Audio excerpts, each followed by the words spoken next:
población que sigue reclamando. O sea, cada 5 años el sur dice, queremos cambios, entiéndanos, escúchanos, y lamentablemente los gobiernos anteriores no lo han hecho. Raúl, bueno, primero me gustaría también conversar después sobre las dificultades logísticas que ha tenido esta elección, que efectivamente, como dice Javier, pues ha presentado problemas del principio al fin, más o menos, ¿no? En términos, pues, comenzando por la legislación, su aplicación y ahora por la logística misma. Pero, ¿cuál es su evaluación? La pregunta que yo le hacía a Jorge del Castillo hace un rato. ¿Cuál es su evaluación al fin de qué cosa fue lo que pasó con Alianza Popular? ¿Por qué no caló entre el electorado? Y bueno, ¿cuál será pues el futuro inmediato del Partido Popular Cristiano? Recordemos que cuando ustedes ingresan a esta alianza o se unen a esta alianza, pasaban por su propio proceso interno también de un debate bastante acalorado. ¿Qué va a pasar con el partido? A ver, en primer lugar, Enrique, yo creo que Alianza Popular sí caló, pero creo que en estos últimos días el temor a la izquierda ha hecho que muchos de los votos de Alianza Popular vuelquen a Pedro Pablo Kuczynski. Recordemos que Pedro Pablo estaba en 16, 15, 17, no subía, pero creo que ese temor a la izquierda y al crecimiento de la izquierda representada por Verónica Mendoza ha hecho que muchos votos de Barnechea y votos de Alan García migren hacia Pedro Pablo Kuczynski. Aún así, yo creo que Alan ha hecho una gran campaña, ha sido el único candidato que ha llenado plazas, ningún otro candidato ha llenado plazas como lo ha hecho Alan, ninguna otra fuerza política ha hecho las propuestas sociales que ha hecho Alianza Popular, pero en todo caso, somos demócratas, el panorama está aparentemente claro, hay que esperar los resultados finales y luego de esto hay que iniciar un proceso de evaluación. En cuanto al Partido Popular Cristiano, yo lo que te quiero decir es que nosotros tenemos un calendario, seguramente en octubre estaremos definiendo la dirigencia nacional del partido, hay algunos temas que arreglar, pero estoy seguro que lo haremos de consenso y que esto permitirá seguir creciendo como lo hemos hecho en los últimos 5 años, donde el partido ha crecido mucho. Tomamos un partido con 180.000 militantes y lo hemos llevado a 350.000. Pero volviendo al análisis al que se refería Javier en el tema de la segunda vuelta, recordemos que Verónica Mendoza se retira del nacionalismo porque dice que Ollanta Humala ha traicionado a la Gran Transformación. Y en consecuencia, muy rápidamente se aísla y dice, yo no voy porque Ollanta ha dejado de lado el programa radical, ¿no? Y esa es la razón por la cual ella se separa. Entonces resultaría un poco, de alguna manera, grotesco que ahora ella haga exactamente lo mismo y que intente virar su programa económico para captar votos de los otros sectores políticos. Hay una fuerza más o menos hegemónica en el Congreso, que es el fujimorismo, con más o menos 60 congresistas electos. Está a muy poco de conseguir una mayoría absoluta, porque les bastarían pactar con pequeños grupos para conseguir 5 o 6 votos más en el Congreso. Adicionalmente a eso, Pedro Pablo Kuczynski, que tiene una tendencia bastante clara, tiene 24 o 25 votos, y algunas otras fuerzas políticas más o menos de la misma tendencia. En el caso del Frente Amplio tendrían entre 20 y 24 votos máximo. Yo creo que la tendencia va a ser una fuerza aislada en el Congreso, muy inferior a lo que fue el nacionalismo el 2006, que tuvo 36 votos, y a lo que fue el nacionalismo el 2011, que tuvo 46 congresistas. Es bastante más. Sí. Caballeros, les voy a pedir un paréntesis, vamos a ir con Dean Cárdenas, que tiene declaraciones de Vladimiro Uarok, precisamente pues representante también de Fuerza Popular. Estamos aquí entrando y saliendo con las declaraciones. Te escuchamos, Dean.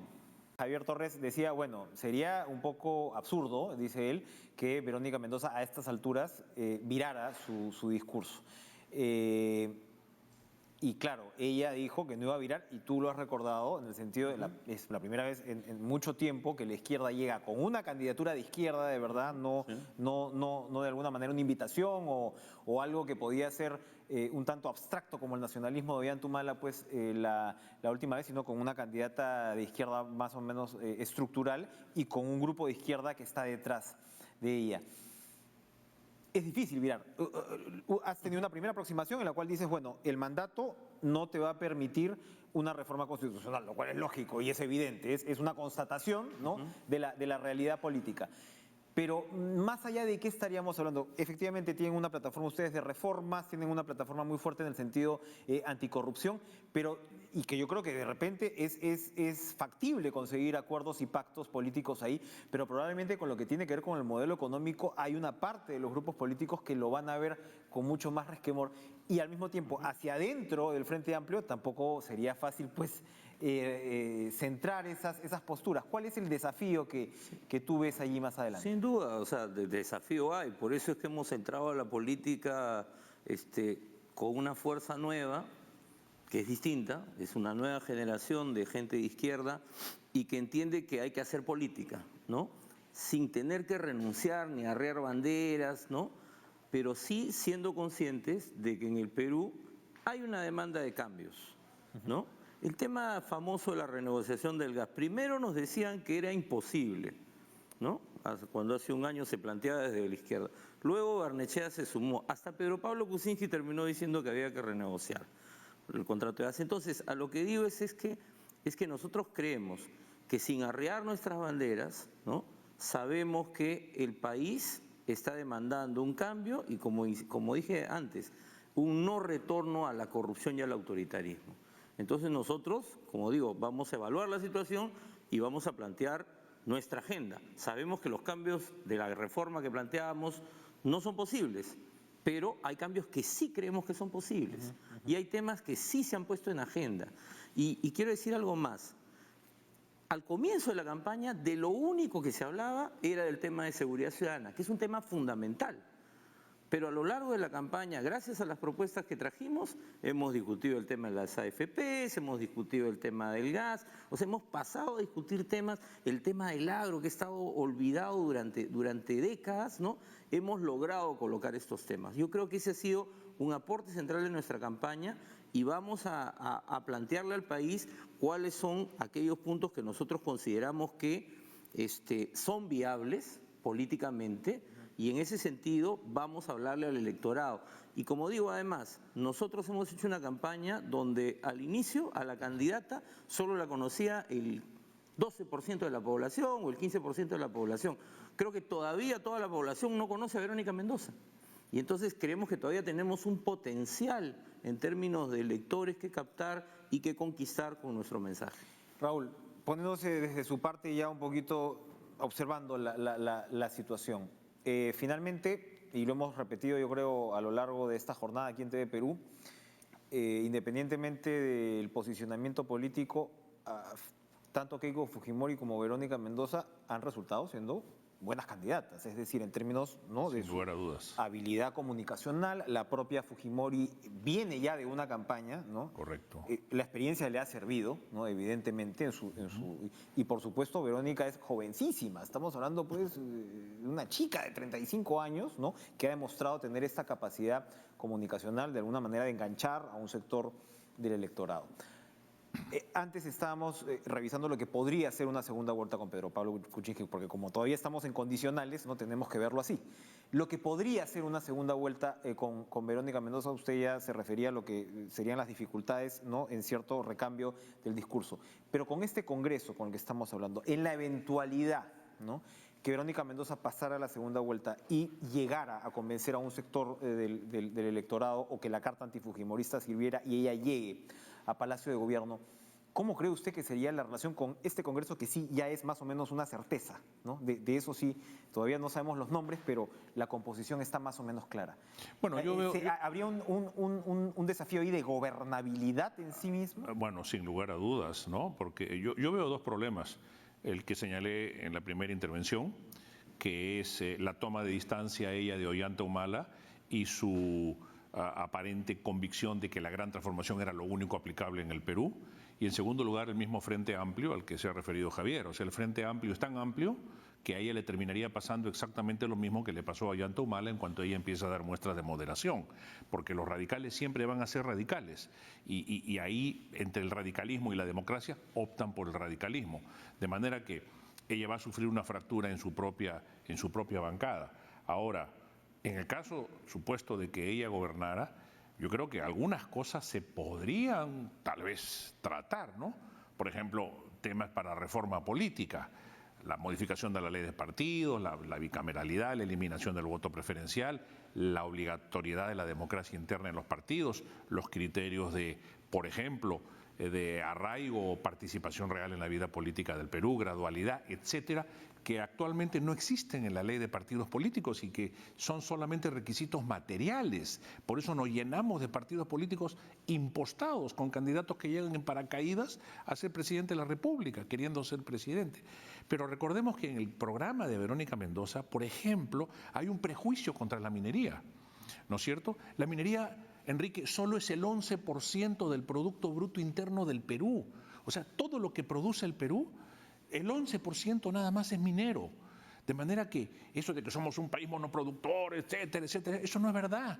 Solo el 11% del Perú es minería. Lo que pasa es que la minería... Exportar piedras, dijo la... Sí, claro, exportar piedras, claro. Igual pasó con el guano, igual pasó con el caucho, igual pasó con el salitre, hasta que encontraron los nuevos sustitutos y nos quedamos en nada. Pero hay que aprovechar esa riqueza minera para impulsar el desarrollo. Pero de otro lado, la minería sí representa el 34% de los ingresos de la SUNAT. Quiere decir que los maestros cobran gracias a la minería.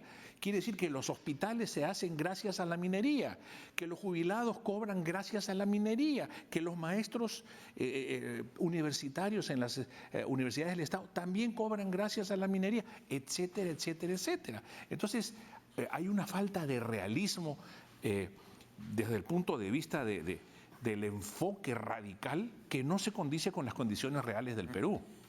¿Qué responde a eso Javier Torres? Y digamos, efectivamente, se está discutiendo mucho, ¿no?, en términos de cuáles serían nuevos programas y políticas, de dónde saldría el dinero. Entonces, por ejemplo, hemos hablado de revertir lo que fue la reducción al impuesto a la renta, ¿no? Hay programas, por ejemplo, o ideas de diversificación, que claro, es algo de mediano plazo, no estamos hablando y que de alguna manera pues ya se puso en marcha, mal que bien, por el lado después de la cartera de Piero Gessi.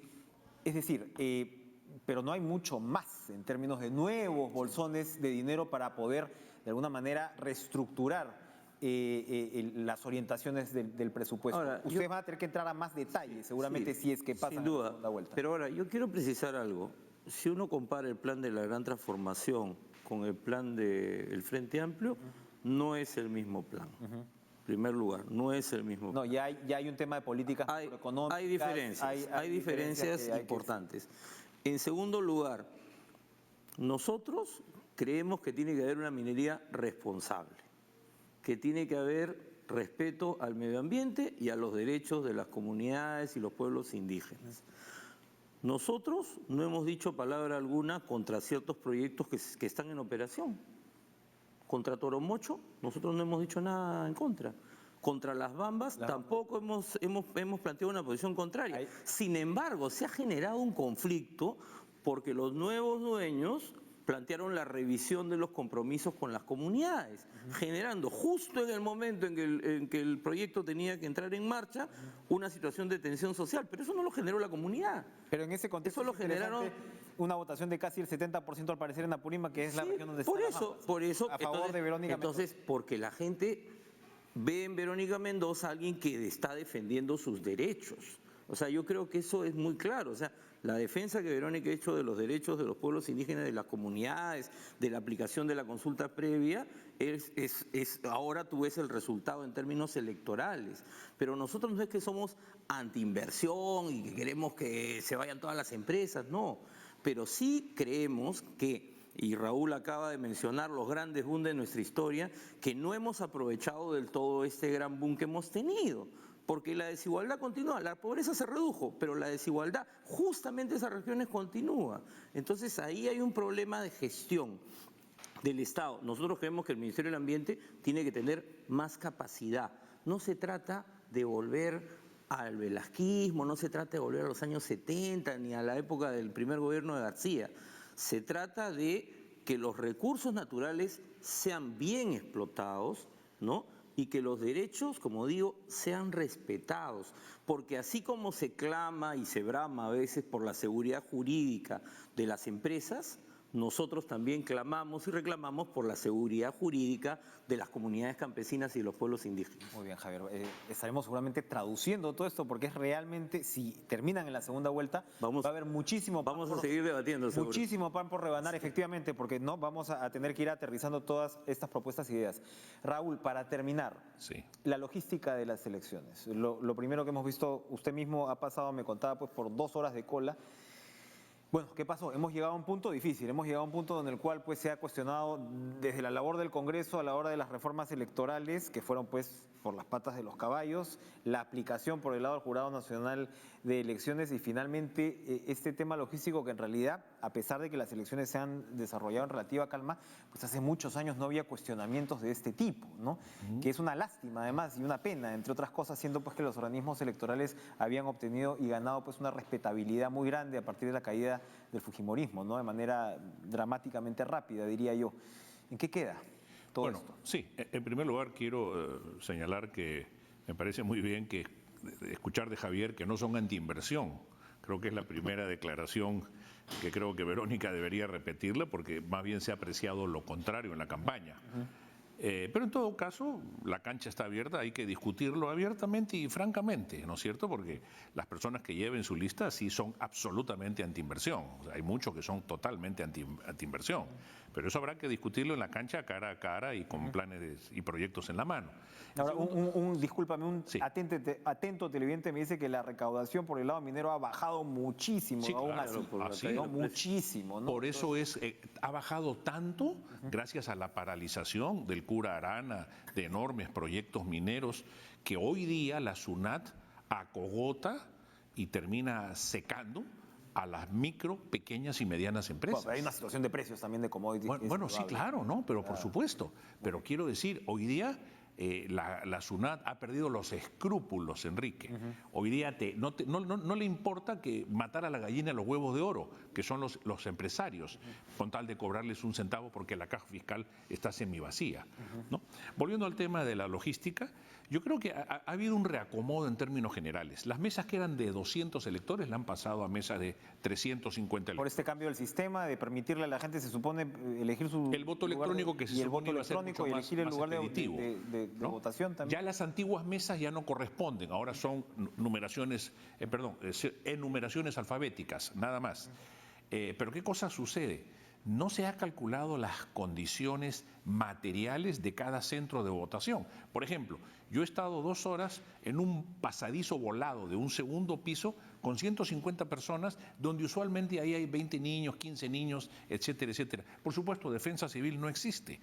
Y además, las condiciones para los discapacitados tampoco existen, porque tenían que bajar las ánforas y toda la mesa tenía que bajar para que un discapacitado tenga que votar. De manera que yo creo que hay que revisar conceptos, hay que revisar normatividad. Creo que, por otro lado, ese prestigio que había ganado el Jurado Nacional de Elecciones y los entes electorales lo ha perdido, no del todo, por cierto, pero lo ha perdido en la medida en que sus propias autorregulaciones han sido excesivas.